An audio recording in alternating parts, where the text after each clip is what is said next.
Tayo pong lahat ay tumayo po, mga kapatid. Palakpakan po natin ang ating pong Panginoon. Hallelujah!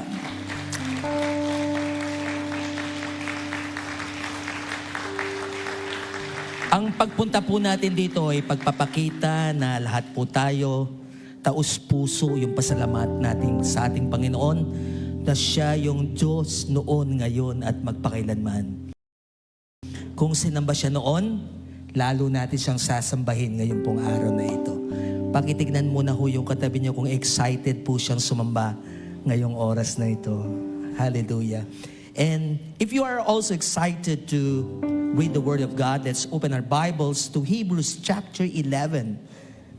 Di tayo sa verse 1 hanggang verse 6. Sabay-sabay na po tayong magbasa ng salita po ng ating Panginoon. Ang pananampalataya ay katiyakan ng mga mangyayari ang ating mga inaasahan at paninindigan tungkol sa mga bagay na hindi nakikita. Kinalugdan ng Diyos ang mga tao noong unang panahon dahil sa kanilang pananampalataya. Dahil sa pananampalataya, naunawaan natin na ang sanlibutan ay nilalang sa pamamagitan ng salita ng Diyos. At ang mga bagay na nakikita ay ginawa mula sa mga hindi nakikita. Dahil sa pananampalataya sa Diyos, si Abel ay nag-alay ng mas mabuting handog kaysa sa inihandog ni Cain. Kaya naman si Abel ay kinilalang matuwid nang tanggapin ng Diyos ang kanyang handog. Kahit patay na, nagsasalita pa siya sa pamamagitan ng kanyang pananampalataya. Dahil sa pananampalataya, si Enoch ay hindi nakaranas ng kamatayan. Hindi na siya nakita sapagkat kinuha siya ng Diyos. Sinasabi sa kasulatan na si Enoch ay naging kalugod-lugod bago siya kinuha ng Diyos. Hindi maaring kalugdan ng Diyos ang walang pananampalataya sa Kanya, sapagkat ang sinumang lumalapit sa Diyos ay dapat sumampalatayang may Diyos at siya ang nagbibigay ng gantimpala sa mga naghahanap sa Kanya. Ang Diyos pong nagpala sa pagbabasa ng Kanyang mga salita. Tayo po ay manalangin. Salamat po na Ikaw ang tagapanguna at nagpapasakdal ng aming pong pananampalataya. Nauunawaan namin na mga bagay na nangyayari sa aming pong buhay dahil sa tulong ng banal na Espiritu Santo na nagbibigay po ng liwanag po sa amin. Kaya minsan pa, dalangin namin, lalong mabuksan ang aming puso at kaisipan upang lahat ng iyong inihanda para sa araw na ito ay lubusan po naming makita, maramdaman at maranasan. Ngayon pa lamang, magpapasalamat na kami at pupurihin ka ng mula sa aming pong puso dahil sa mga bagay na gagawin po ninyo na higit pa sa aming pong inaasahan. Dahil ikaw ang Diyos na nangako, ito po ay inyong tinutupad. Kaya habang kami po'y umaawit, lahat ng mga pangako po ninyo ay inaangkin po namin. Hindi lang sa aming buhay, kundi sa aming buong pamilya, sa iyong iglesia, at sa lahat ng pinagkalooban po ninyo ng mga pangakong ito.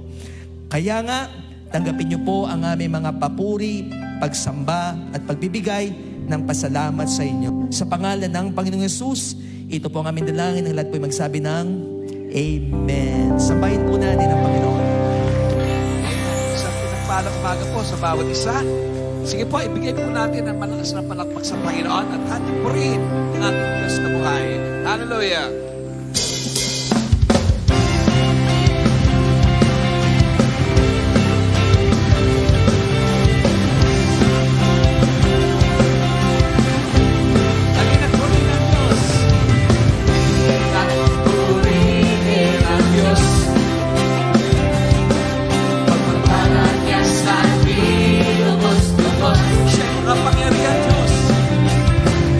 Makapangyarihan sa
last day of August at bukas po, umpisa na ng Burr months. Napakabilis po ng panahon. Sino po dito ang nakakaranas ng kabutihan ng Panginoon? Magsabi po ng Amen. Amen. The Lord is so good. The Lord is so faithful. And I just want to encourage every one of us today, this morning, as we worship the Lord, more than being blessed, maging focus po natin ngayong umaga is to bless our God, is purihin po siya. Kahit anuman pong pinagdadaanan natin ngayon, whether it's good or bad, lagi po tayong may rason para purihin ang ating Panginoon. Sapagkat siya ay mabuti, sapagkat siya ay tapat, at ang kanyang pag-ibig ay laging sapat. Amen po ba? Kaya sige po, atin pong purihin ang ating Panginoon. Palakpakan po natin muli ang ating Diyos.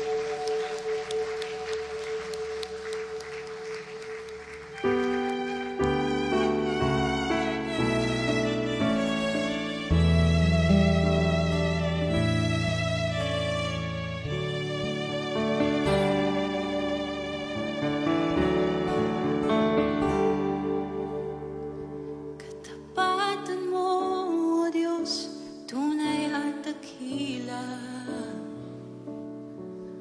Ang pag-ibig mo'y wagas at walang kapantay.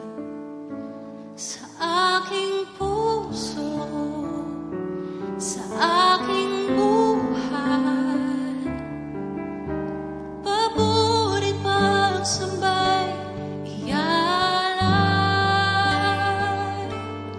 Bukas, noon, ngayon, magpakailanman, luwalhatiin ka.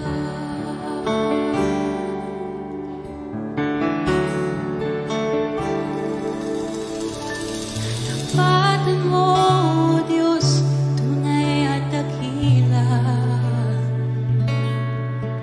Ang pag-ibig mo'y wagas at walang kapantay.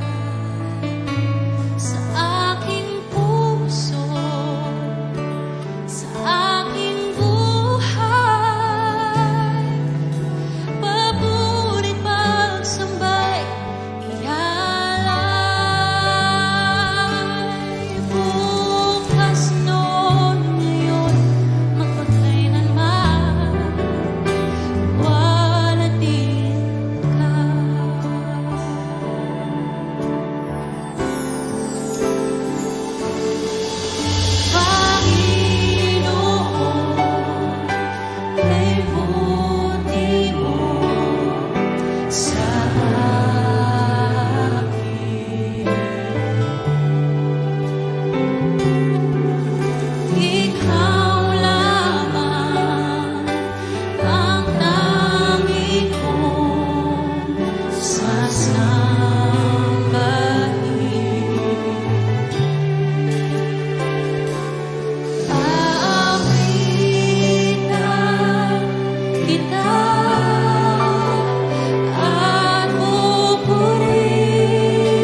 Jesus, sa'yo ang karangalan,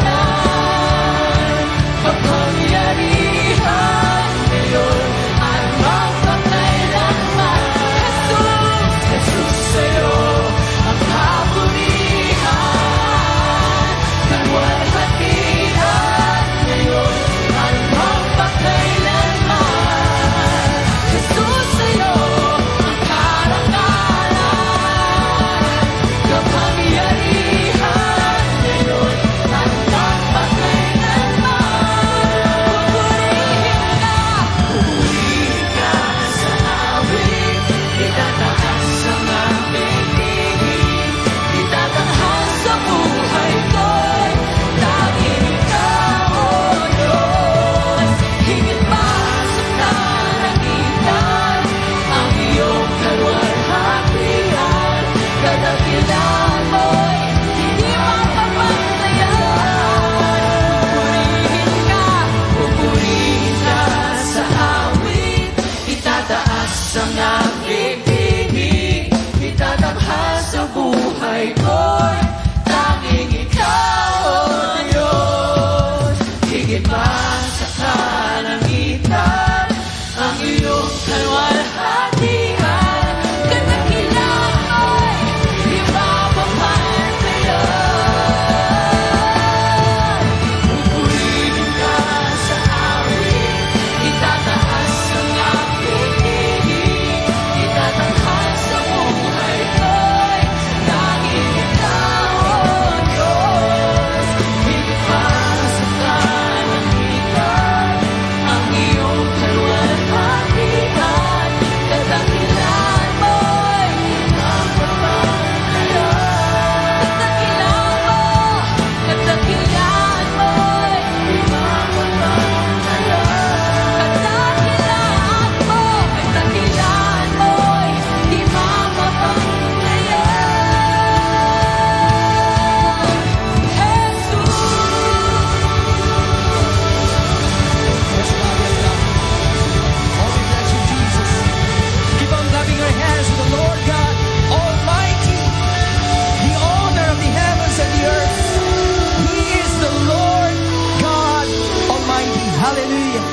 Purihin ka, Panginoon. Sambahin ang iyong pangalan. Ang sarap sambahin ng ating Panginoon.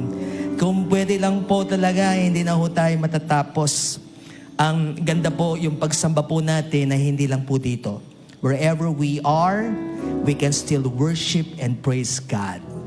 Pakitignan muna po ang inyo po mga katabi ngayon at babatiin po natin sila sa pamamagitan ng pag-ibig na nandito po sa puso natin. Welcome to Christ in Your Family. We are a church that envisions Christ in every heart. We want to see Jesus sa puso po ng bawat tao. Magkamayan po tayo ngayon. Puntahan po natin yung mga kapatid po natin, hindi po natin nakamayan last Sunday.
Tayo po'y makakaupo na sa presensya po ng Panginoon.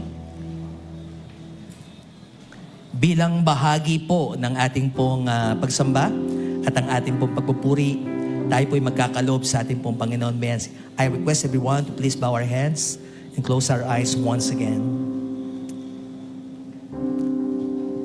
Maraming salamat po na kayo po ang pinanggagalingan ng lahat ng iyaman po namin, maging yung lakas, kakayanan, abilidad na aming ginagamit para po kami makapagtrabaho. Makalikom po kami ng yaman na mismo po ay galing po sa inyo. At nais po namin ngayong oras na ito na ibalik sa inyo po ang pagsamba at papuri sa pamamagitan ng aming pagkakaloob. Gusto po naming maging bahagi po kami sa malawakang pangginagawa ng aming Panginoon, lalong-lalo na sa puso ng bawat tao. Pagpalain niyo po ang lahat ng masugid na nagkakaloob para po sa inyo pong gawain. Sa pangalan po ng Panginoong Yesus, ito pong aming dalangin, ang lahat po'y magsabi ng Amen.